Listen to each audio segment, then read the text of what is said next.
What's up everybody, this is Mark with WTI. So today I cleaned my friend's van that hadn't been cleaned in a very long time, and he had some very dirty leather seats.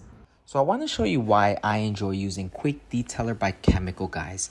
I'm going to place a piece of tape here and you're going to see why soon.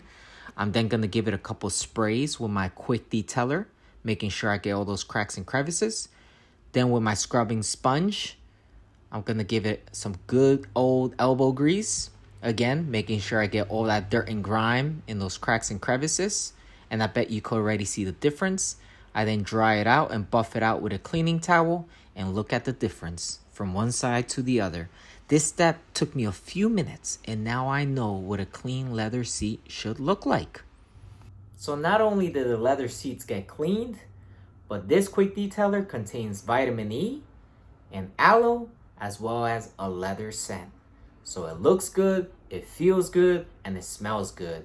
I love it. I'm sure you will too. And that's just my point of view.